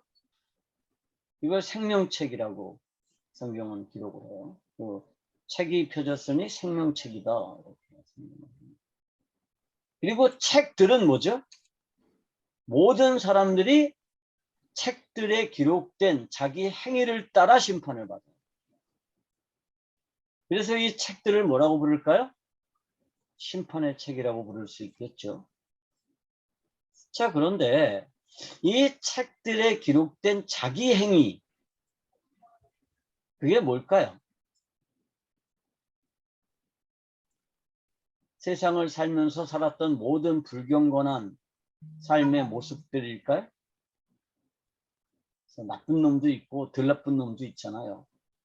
그거를 전부 책을 보면서 재판한다는 뜻일까요? 그러면 문제가 있습니다. 이 세상에는요, 정말 나쁜 놈이 있고요. 근데 비교적 착한 사람도 있잖아요. 근데 그 책들에 기록된 대로 심판을 받아요. 그런데 심판의 결과가 다 뭐예요? 불못으로 던져지는 겁니다. 똑같아요. 차별이 없습니다. 그러니까 불못도 아주 심한 불못이 있고 좀 견딜만한 불못이 있고 그런 게 아니에요. 그냥 불못은 동일하고요. 책들의 이름이 기록되어 있으면, 심판의 책에 이름이 기록되어 있으면 어디로 가는 거예요? 불못에 던져지는 거예요. 그러면 이 심판의 책에 기록된 그 죄가 뭘까요? 아니요.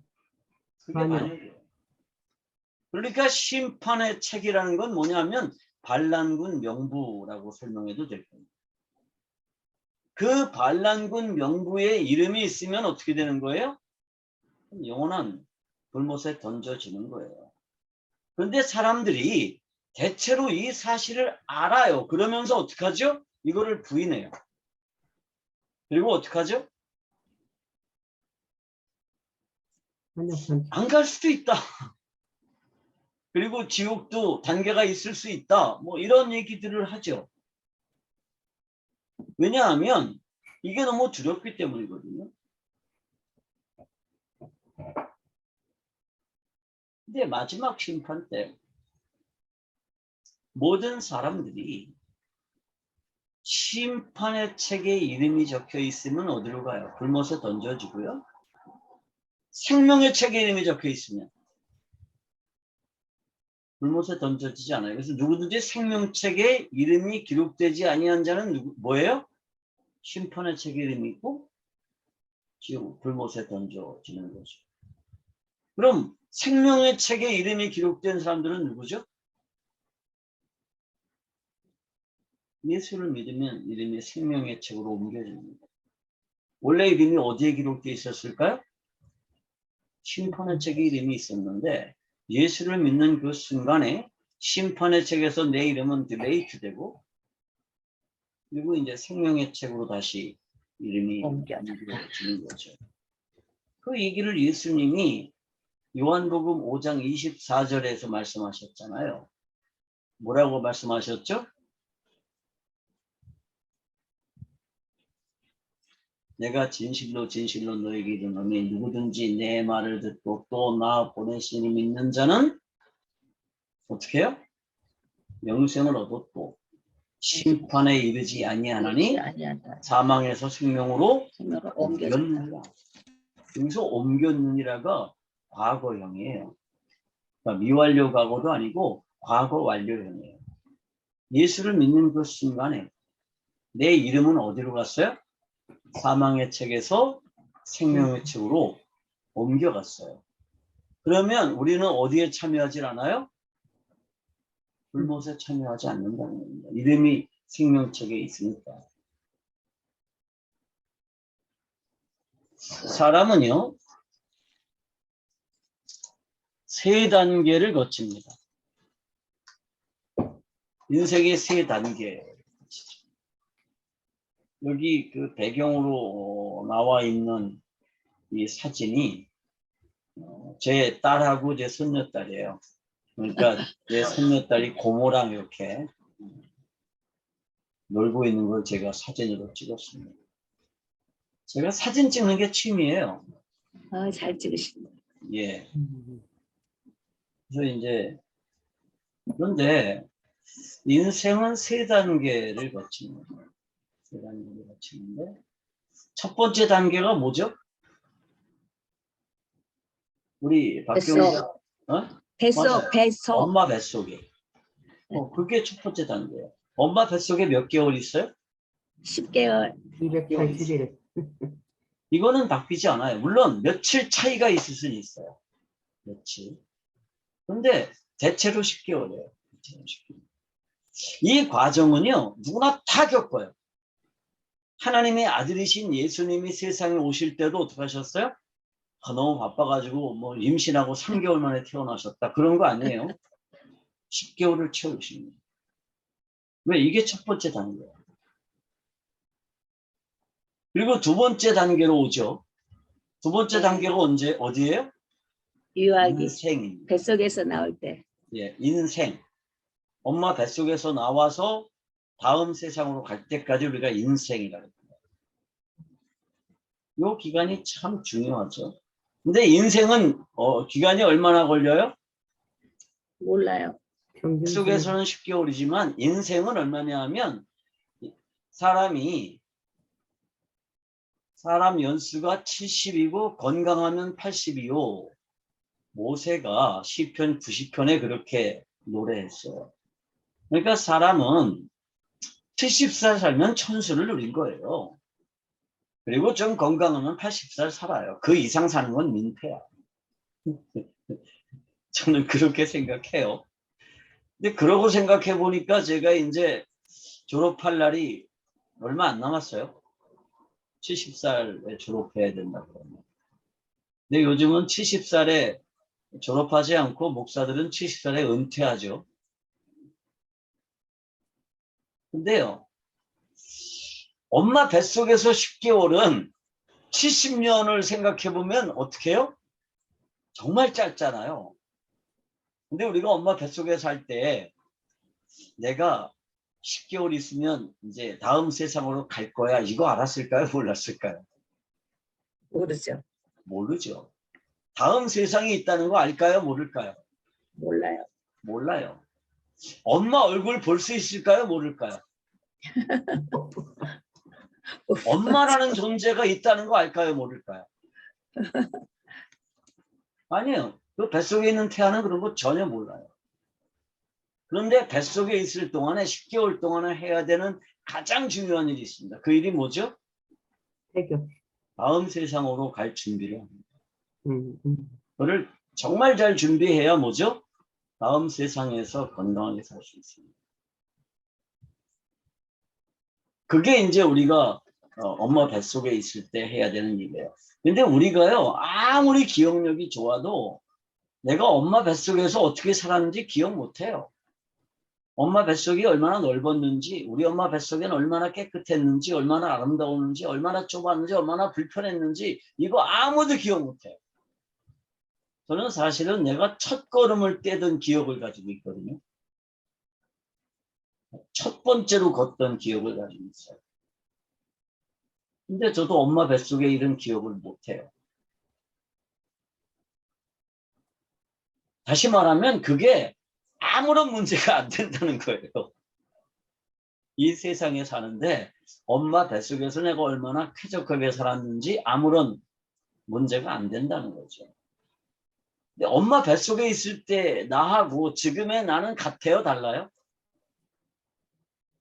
전혀 달라요. 존재 방식이 달라요. 엄마 뱃속에서 내가 호흡을 뭘로 했죠? 태교. 태로 했어요. 탯줄을 통해서 호흡했어요. 내가 코로 한 게 아니에요. 엄마 뱃속에서는. 음식은 뭐를 통해서 먹었어요? 태교. 탯줄을 통해서 먹었어요. 입으로 먹은 게 아니에요. 근데 밖으로 나면 어떡하죠? 그때까지도 탯줄을 달고 있으면 큰일 나요. 끊어야 돼요. 그리고 존재 양식이 달라져요. 이제는 코로 숨을 쉬어야 되고 입으로 음식을 먹어야 돼요. 그런데 뱃속에 있는 나는 내가 아니다 이렇게 말할 수는 없죠. 뱃속에 있던 나는 여전히 나예요. 그렇지만 생긴 것도 다르고 존재 양식도 달라요. 그렇게 우리가 이 세상에서 70년 혹은 80년을 살다가 세 번째 단계로 가요. 세 번째 단계로. 세 번째 단계에서는 몇 년 살죠? 영원. 영원히 살아요. 거긴 시간이 존재하지 않아요. 그런데 세 번째 단계로 가려면 두 번째 단계가 되게 중요해요. 두 번째 단계에서 제일 중요한 게 뭘까요? 반드시 해야 되는 중요한 거. 세 번째 단계로 가서 살 준비를 해야 돼요. 그런데 세 번째 단계는 두 가지 세상이 있어요. 뭐가 있죠? 거듭남. 하나님과 함께 사는 세상이 있고 하나님이 없는 곳에서 사는 세상이 있어요. 다음 세상으로 갔을 때. 그러면 다음 세상에서 내가 어디에 살 건지는 어디서 결정되느냐 하면 인생에서 결정돼요. 엄마 뱃속에 있을 때 결정하는 게 아니에요. 태어나고 결정해요. 근데 어떻게 이게 결정될까요? 반역의 기록을 삭제하는 것입니다. 내가 이 세상에서 70년 혹은 80년을 사는 동안에 이 반역죄의 기록을 삭제해야지만 세 번째 세상으로 갔을 때 누구와 함께 살 수 있어요? 하나님과. 그래서 여러분 제가 앞에도 설명을 했겠지만 창세기 3장에서 하나님이 인간을 에덴 동산에서 내보내시면서 인간이 생명나무 실과에 접근하지 못하도록 막으셨잖아요. 왜 막으셨을까요? 벌로? 아니에요. 그게 정말 하나님의 자비입니다. 인간이 생명나무 실과를 먹으면 어떻게 될까요? 영원히 살아요. 어디서? 하나님이 없는 곳에서. 그럼 그건 저주예요. 그래서 하나님은 인간의 수명을 제한하셨습니다. 그리고 인간으로 사는 동안에 뭐 할 수 있게 하셨어요? 범죄의 기록을 삭제할 수 있게 하신 겁니다. 물론 복음이 완성되기 전까지는 뭐 하셨죠? 이 범죄의 기록을 계속 감추셨어요. 뭐를 통해서? 율법을 통해서. 그게 제가 복음과 율법을 강의하면서 설명을 드렸죠. 요 70년의 인생을 사는 동안에 내가 뭐 학위를 뭘 받았느냐, 내가 얼마나 돈을 많이 벌었느냐, 얼마나 내가 부자로 살았느냐, 얼마나 좋은 차를 탔느냐, 뭐 얼마나 행복했느냐, 내 키가 얼마냐, 이런 거는요 세 번째 단계로 가면 아무런 평가 기준이 안 돼요. 뭐가 유일한 기준이에요? 내 이름이 어디에 있느냐. 내 이름이 어디에 있느냐.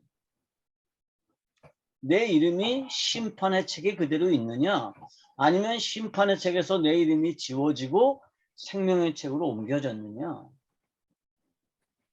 이게 이제 가장 중요한 문제인 거죠. 이게 이제 두 번째 인생에서 해야 될 가장 중요한 거예요. 사람들이요, 이게 중요하다는 사실을 몰라요. 그리고 자꾸 뭔가를 가지려고 노력하죠. 근데 뭔가를 가진다는 건 뭐 때문이에요? 내 영광을 위해서. 내 욕심을 채우기 위해서. 그럼 다시 말하면 반역을 더하게 하려고 그러는 거죠. 그런데 내 이름이 생명의 책으로 옮겨져 있으면 묻지도 따지지도 않습니다. 어디로 가는 거예요? 그럼 천국으로 가는 거예요. 다음 세상으로 갔을 때 우리가 엄마 뱃속에서 이 세상으로 나오는 게 철칙이듯이, 응? 우리가 이 세상에서 삶을 끝내고 다음 세상으로 오는 게 또 철칙이에요. 그런데 다음 세상으로 갔을 때 내 이름이 심판의 책들에 기록이 돼 있으면 묻지도 따지지도 않고 영원한 불못으로 던져지는 겁니다.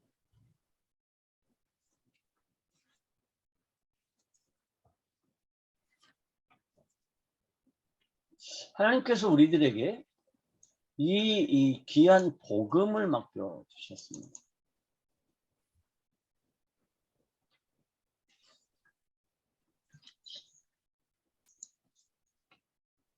근데 우리가 복음을 잘 이해하려면 뭐가 필요할까요? 성경적인 세계관을 이해하는 게 필요한 겁니다. 그래서 성경적인 세계관을 뭐라고 그러죠? 원죄를 인정하느냐에 있습니다. 핵심이 뭐냐면 원죄를 인정하느냐. 여러분, 모든 이방 종교, 모든 철학은요, 인간의 원죄를 인정하지 않습니다. 이슬람은 원죄를 인정할까요? 기독교와 가장 유사한 종교가 이슬람인데, 이슬람도 원죄가 없어요. 왜 사람들이 지옥으로 갈까요? 모하메트의 가르침인 꾸란을 따르지 않기 때문입니다. 원죄 때문이 아니에요. 사람들이 왜 천국으로 갈까요? 모하메트의 가르침인 꾸란을 따르기 때문입니다. 그런데 성경만 뭐라 그러느냐 하면 인간의 원죄를 설명을 합니다. 그 인간의 원죄가 뭐냐면 불의예요. 이 불의 때문에 우리가 하나님과 함께 살 수가 없는 겁니다. 그래서 성경적인 세계관의 핵심이 뭐냐면 원죄를 인정하느냐 하는 거고요. 그리고 이제 창조, 타락, 회복, 그리고 이제 영화.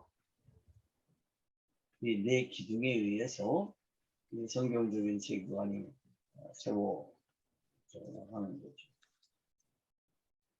여러분, 양승원 교수 아시나요? 그분은 한양대학교 교수인데요. 기독교 세계관에 대해서 책을 쓰셨고 상당히 좋은 책을 쓰셨습니다.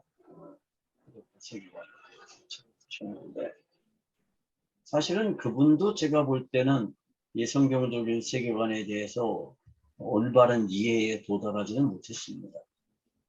그런데 한양대학교 교수님이시기 때문에 구본식 목사보다 훨씬 더 권위가 있죠. 훨씬 더 인기가 있습니다. 훨씬 더 인기가 있죠. 그래서 이번에 그 하베스트 대학교에 다니고 있는 어떤 선교사님이 양승훈 교수님의 강좌를 우리 하베스트에서 열려고 엄청나게 노력을 했는데 수강생이 20명이 안 돼가지고 강의를 못 열었어요. 저는 수강생이 5명만 넘으면 강의를 오픈한다고 늘 생각하는데 그분은 레벨이 달라가지고 20명은 돼야 이제 강의를 오픈한다고 했나 봐요. 그래서 안타까워가지고 신청해달라고 막 지금도 그냥 이렇게 발을 동동동 부르시더라고요. 그런데 성경이라고 하는 게 참 재밌기도 하고 참 어렵기도 하죠. 그리고 성경을 우리가 읽으면 읽을수록 우리가 깨달아지는 게 많아지면 정말 그렇게 짜릿짜릿할 수가 없죠. 저는 성경을 공부하면서 이런 경험들을 참 많이 합니다.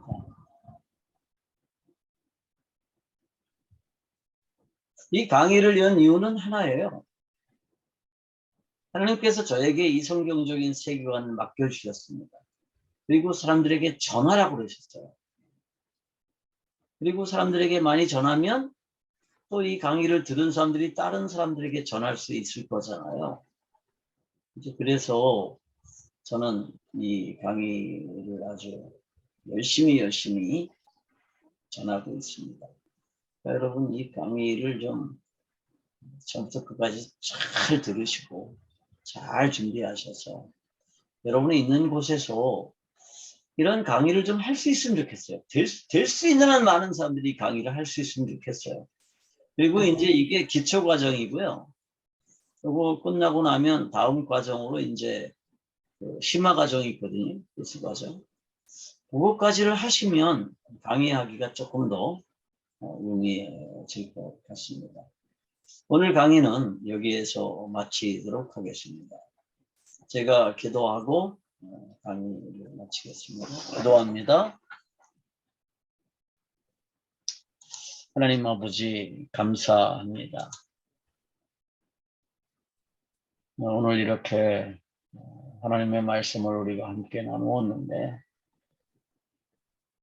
확실하게 아직도 제가 잘못 이해하는 것들이 있다면 하나님 이 종에게 지혜를 주시고 더 잘 깨닫게 하시고 아직도 잘 전하지 못하는 부분이 있다면 지혜를 주셔서 더 잘 전하게 하시고 그러나 무엇보다도 제 인간적인 지혜나 인간적인 능력으로가 아니라 성령의 능력으로 이것들이 전달되게 하여 주시옵소서.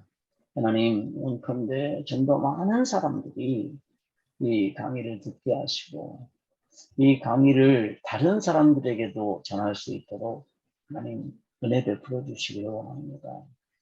저 혼자 하는 게 아니라 많은 사람들이 수백 명 혹은 수천 명, 수만 명이 이 강의를 통해서 이 세상을 깨우게 하시고 하나님의 교회를 건강하게 세울 수 있도록 은혜 베풀어 주시옵소서.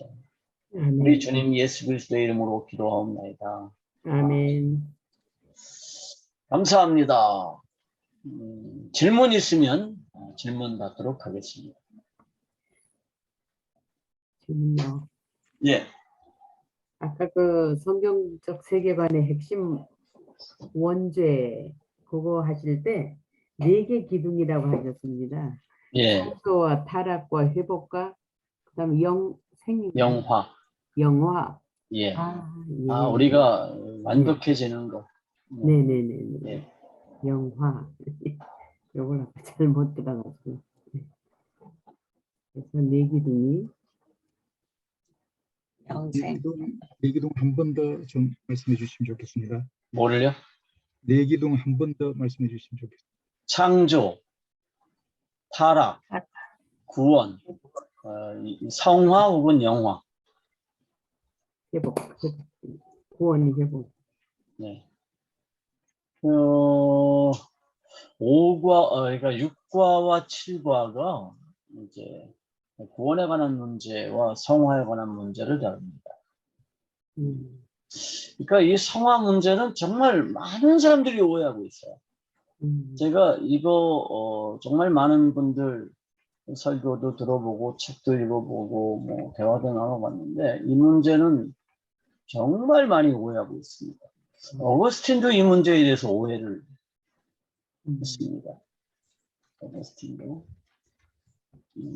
근데 이 성화의 문제가 7과에서 다뤄지고요. 다음 주에는 구원의 문제, 성화의 문제를 다루도록 하겠습니다. 강의가 재밌죠? 네, 너무 재미있어요. 네, 진짜. 감사합니다. 한 가지 몰라서 지나가서 여쭤보는데요. 예. 전에 5강에서 타락과 복음에 배웠을 때에 존재적 범죄와 또 무슨 범죄가 있다 했는데 뭐죠? 상태적 범죄. 네? 상태적 범죄. 존재적 상태. 범죄와 상태적 범죄. 그러니까 네. 존재 자체가 우리가 죄인이에요. 불의하기 때문에. 그걸 예, 제가 존재적인 범죄라고 그러고 상태적인 범죄는 내 삶에 나타나는 현상들. 그걸 우리가 불경건이라고 이해할 수 있죠. 예. 김용희라고 하는 분이 계세요. 여러분 아시나요? 복음학교 네. 신분? 예. 선교사. 김용희 선교사가 늘 이제 우리가 존재적인 죄인이라는 말을 많이 쓰세요. 존재적인 죄인이라는 말을 많이 쓰세요. 근데 우리가 존재적인 죄인이죠. 근데 존재적인 죄인이라는 게 뭐냐 하면 우리가 상태적으로 죄인이 아니라